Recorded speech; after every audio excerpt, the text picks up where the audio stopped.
नमस्कार, माझं नाव आहे अभिषेक पवार आणि तुम्ही पाहताय ATV न्यूज 24। मोडणीम गावच्या स्मशानभूमीमध्ये अघोरी पूजा केल्याची व्हायरल बातमी पसरताच मोडणीम गावामध्ये सध्या भीतीचे वातावरण पसरले आहे। लोक एकमेकाची गाठ घेण्यात, पुढारी एकमेकांसोबत बसेनात। याचं कारण असं आहे की त्या व्हायरल मेसेज मध्ये असं होतं की अघोरी मोडणीमच्या स्मशानभूमीमध्ये अघोरी पूजा करून ती राख घरी घेऊन गेल्याचं एक तथाकथित व्हायरल न्यूज मध्ये खूप व्हायरल झालेलं आहे। त्या संदर्भात मी आता टेंभुर्णी पोलीस स्टेशन मध्ये आहे। माझ्यासोबत राष्ट्रवादी अजित पवार गटाचे जिल्हा युवक सरचिटणीस प्रदीप गिड्डे आहेत। आपण त्यांना थेट विचारूयात। नमस्कार।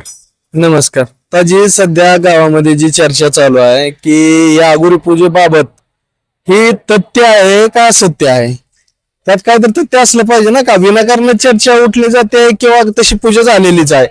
कारण ह्या व्हायरल जी गोष्ट झाली आहे गावामध्ये सध्या ट्रेंडिंगला विषय चालू असल्यामुळे लोकांमध्ये भीतीदायक वातावरण चालू आहे। लोकांमध्ये भीती वाढली आहे। कोण कोणाच्या कार्यक्रमात जेवायला सुद्धा तयार नाही, कोण कुठे जायला तयार नाही।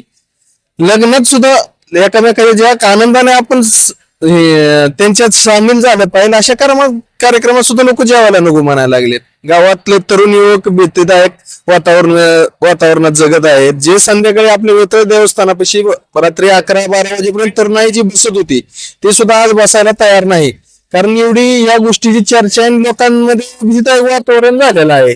त्या संबंधितच मी टेंभुर्णी पोलीस ठाण्यामध्ये भेटायला आलो होतो।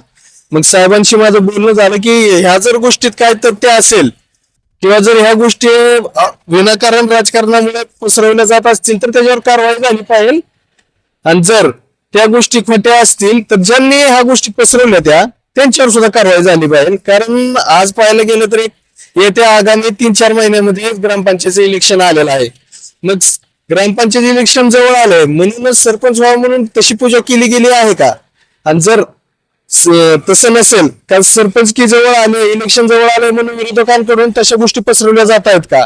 त्या गोष्टी मागील तथ्य आपल्याला कळणं गरजेचं आहे। कारण सध्या हा विषय अंधश्रद्धा वेगळ्या मार्गाने विषय चालू आहे।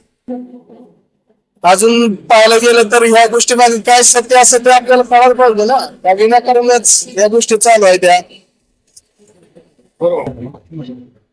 मग अंधश्रद्धा निर्मूलन कायद्याअंतर्गत याच्यावर कारवाई झाली पाहिजे। जर बाबा ही सत्य असेल, तशीच काय पूजा झाली असेल तर ज्यांनी पूजा केली आणि जो कोण तो बंधू बाबा असेल त्याच्यावर पण कारवाई झाली पाहिजे।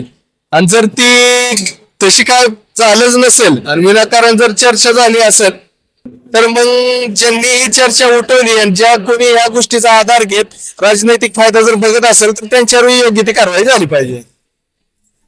तर हे होते आपल्यासोबत प्रदीप गिड्डे। त्यांनी सांगितलंय की जो कोणी हा मेसेज व्हायरल केलाय जर तो खरा नसेल तर त्याच्यावर कारवाई व्हावी, आणि ज्यांनी कोणी ही अघोरी पूजा केली जरी खरी असेल तर त्याच्यावर कारवाई व्हावी असं त्यांचं म्हणणं आहे। धन्यवाद।